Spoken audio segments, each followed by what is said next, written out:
Stay tuned until the very end, or check my community page for another exciting poll.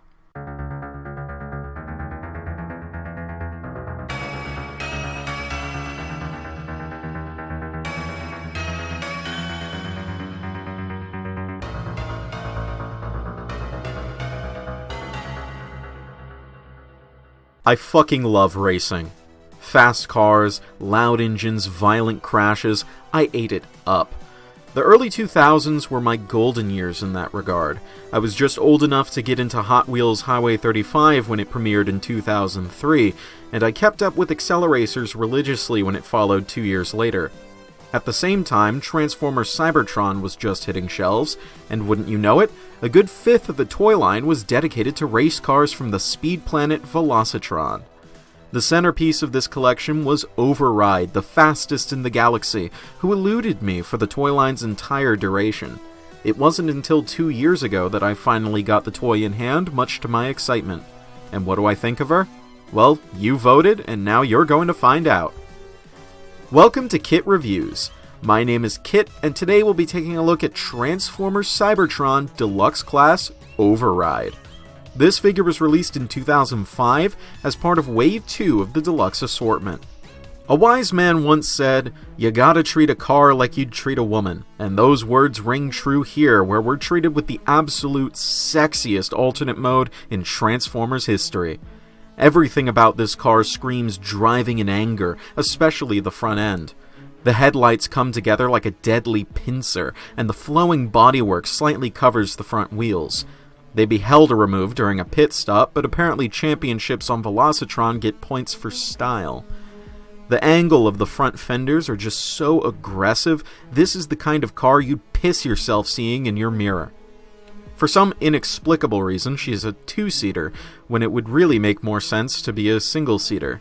What business do race cars have with passengers? This isn't the 1920s, we don't need seating for co-pilots. One thing I can't help but notice is just how well-painted figures were back in the mid-2000s, and OVERRIDE has a paint job just as stunningly stylish as her bodywork. There's a lot of this really pale bronze, from the headlights, which the new Legacy figure neglected, to the cockpit frame to the big cyber key weapon at the rear. Said weapon is accessible in this mode with the help of her unique gold-painted Velocitron Cyberplanet key. Inserting it into the slot back here causes two guns to flip forward, providing some aerodynamic firepower.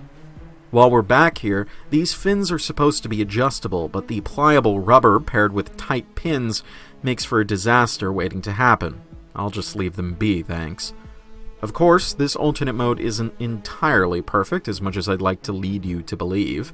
OVERRIDE's thighs are fully exposed and produce some large, unsightly gaps, and of course the top of her head is plainly visible just behind the cockpit. The designers did try to mitigate this by giving her some fins and making the crest somewhat resemble an airbox opening, so it's not as bad as it could be. Nevertheless, I am perfectly enamored with this beast of a car mode. To fit her racer persona, OVERRIDE's transformation is one giant spring-loaded automorph, able to go from race car to robot faster than you can say it's lights out and away we go. Pressing this black contraption at the front unleashes her arms, spinning the rear tires around the back, and launching the torso up and over her chassis.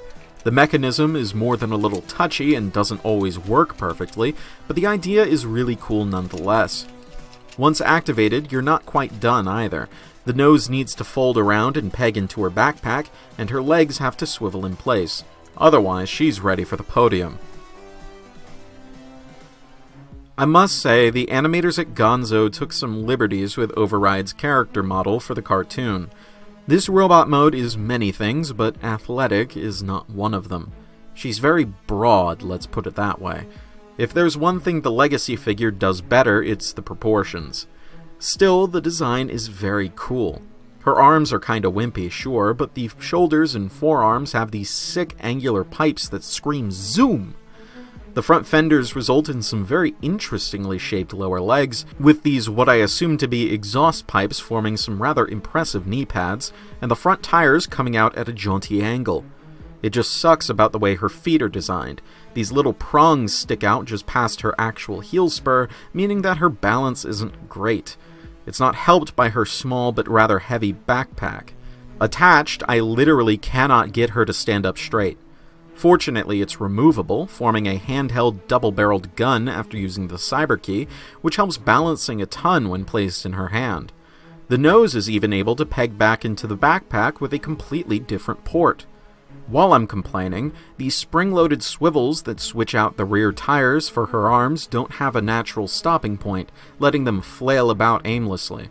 It's especially a problem on her left arm, which sags inward like she's self-conscious about her freakishly wide torso.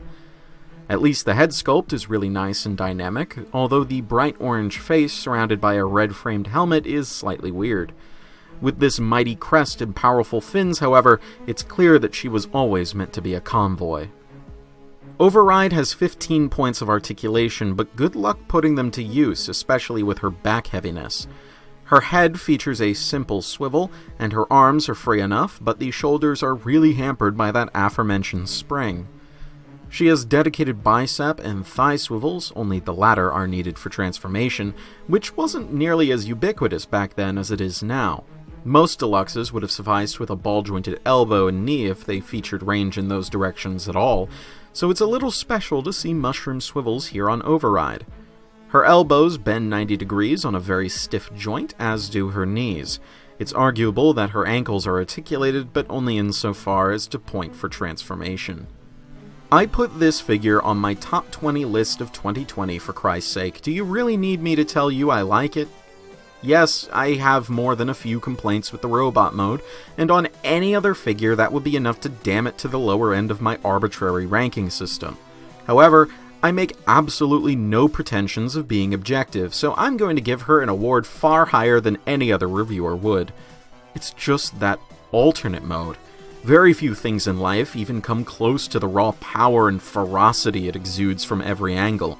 I cannot overstate my sheer adoration and exultation of it.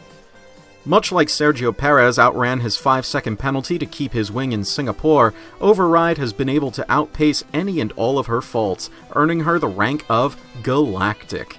If you liked this video or otherwise found it helpful or informative, then please subscribe for more reviews like this in the future, and feel free to suggest topics for future reviews in the comments. When we return, we'll see how Override's been doing ever since she underwent her new strict training regimen. Can this old champion still perform, or will she languish in the back waiting for retirement like Sebastian Vettel? We'll find out later this month. As for that poll I mentioned, I'm once again asking my wonderful audience to decide what I review after my leap to Legacy. It'll be a battle of the bikes, Prime RC versus Legacy RC. What are you waiting for? Jump over to my community tab and vote. This has been Kit Katastrophe, transform, and roll out.